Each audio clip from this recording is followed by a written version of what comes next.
Just want to start off by congratulating, obviously, the Blazers on a hell of a series. Congrats to Terry Stotts and that team.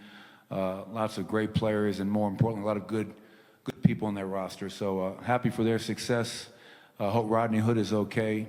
And for us, tonight is the end of the season. But I'm not going to allow this Game 7 loss to take away from a magical year.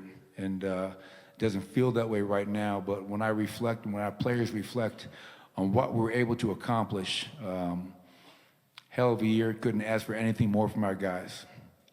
Hey, Coach. Jamal was able to string some really strong games together in the postseason. Obviously, a tough one tonight. What's just your message to him, knowing that for you guys to maybe get to the next level, he's got to be a little more consistent, but balancing with the fact that he's still only 22? Yeah, I mean, the future is so bright. I mean, you guys heard me say it all postseason. I love the moment. I love where we're at. But more importantly, I love where we're going and who we're going there with. And that's such a big point of what we're doing here. Just spending time with Mr. Kroenke and Josh. And Mr. K said it, we won 61 games this year. It's been over 10 years, I think, since we've won that many games. And Jamal will be a huge part of that future. Going into the offseason, having a game like he had, 4 of 18 from the field, that's going to be a great motivation tool for him. And that's a conversation we had quite often throughout the season. And now 14 playoff games is great players bring it every night, and they produce every night. And, he didn't have a great night, but it wasn't for a lack of effort. We would not be here without Jamal Murray's efforts all season long. And then on the other hand, obviously, C.J. McCollum showed why they have one of the best backcourts in the NBA, put his team on his back, and made big play after big play. But, Jamal is going to be a better player because of this experience. Michael, on your left here, you've spoken a lot this season about how this is a truly special group, both on the court and how they are together off the court. Just what are you going to remember about this specific team when you look back on it maybe years from now? Good question. Maybe I'll answer it in a couple of years from now. Well, what I will remember, Harrison, is truly how selfless they were. And that's a lot of people talk about being selfless, and it's a fancy word up on a wall. It looks cool. But for us, it was something that we actually tried to live. And I think there were countless examples of individuals being selfless throughout the season. I look at Isaiah Thomas and Juancho up the whole game. Those guys are dying to play. They're not playing, but they're supporting their teammates.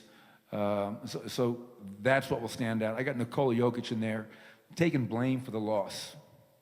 It's not his fault. This was a group effort. I think the cumulative effect of 14 playoff games and us asking him to do as much as we asked him to do finally took its toll on him tonight. But this group really did play for each other, not just with each other. They cared about each other on the court and off the court. And the best teams I've ever been a part of have had that kind of a chemistry and love for one another. And that's a special group.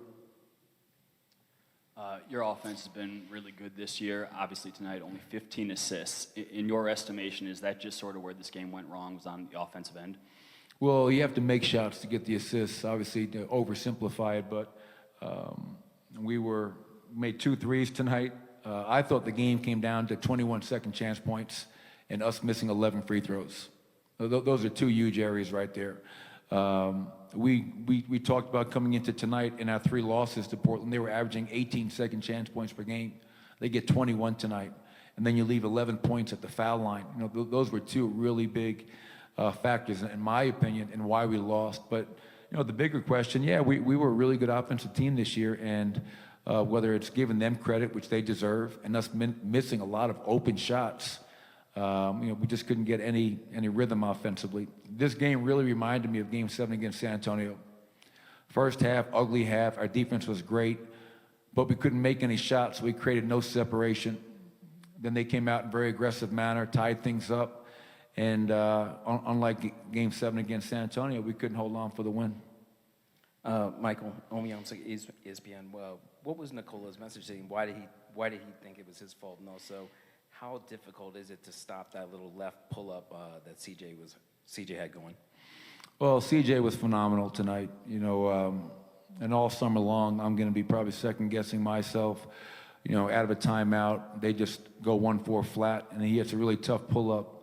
But that's a shot that he makes consistently. And Torrey played good defense, as good a defense you could ask somebody to play one-on-one. But right after, I'm saying we should have sent somebody at him. He's having a great game and makes somebody else have to make a play or make a shot. But so he's really hard to guard. As far as Nikola, that's what I love. I hope after 14 playoff games, America, everybody around the world that watches the playoffs, really came to appreciate Nikola's game. Playoff debut, almost averaged a triple-double in 14 games and was playing close to 40 minutes a night. He's arguably the best big man in the NBA.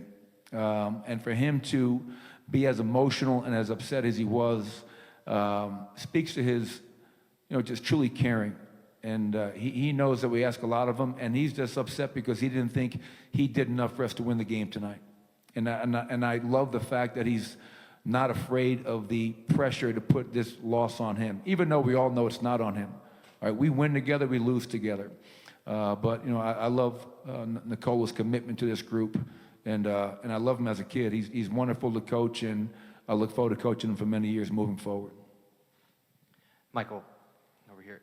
Is it too early to look at this as a whole, maybe after Game 5, and say, this is why the series got away from us? I don't know. I mean, everything is still so raw. We talked about this a few games ago. Do you like to win? Do you hate to lose? I hate to lose. So right now Mother's Day sucks. But I don't know. We played really well in Game 4 and 5. Obviously, Game 6, we weren't able to close it out. And then coming home, you feel you have a great chance in front of your home crowd, and you don't get the job done. And as I alluded to earlier, the offensive rebounding and the free throws are factors. Defense on C.J. McCollum is a factor, but we did a lot of really good things this series. Our guys grew up, which is most important. We have a lot of guys don't get Game 7 experience. We have a roster full, a locker room full of young guys that got 2 Game 7s under their belt, and how can we not be better off for that? Mark Kisela, Denver Post. 2 things. You've seen this game offensively before this season where you don't hit the open jump shot.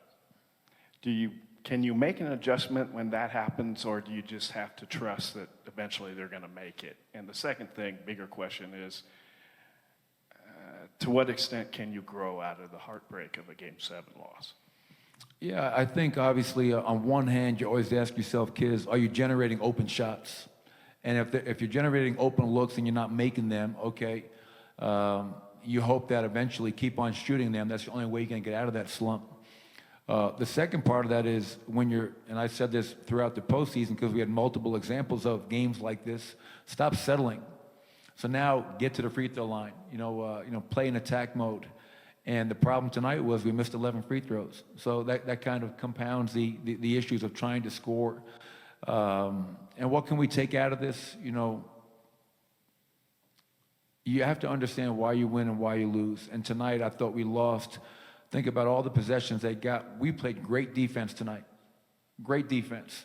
But we just were never able to consistently gang rebound and give them one shot. When you give an opponent 21 second chance points, so that's got to be something we learn from. And that's probably one of the more troubling things for me because even in the first round, we were an elite rebounding team in the regular season. In 2 playoff rounds, 14 games, we did an awful job of rebounding. A really, really poor job. That was a constant topic of discussion in round 1. And obviously in this series, I felt it was probably the deciding factor in losing Game 7 today.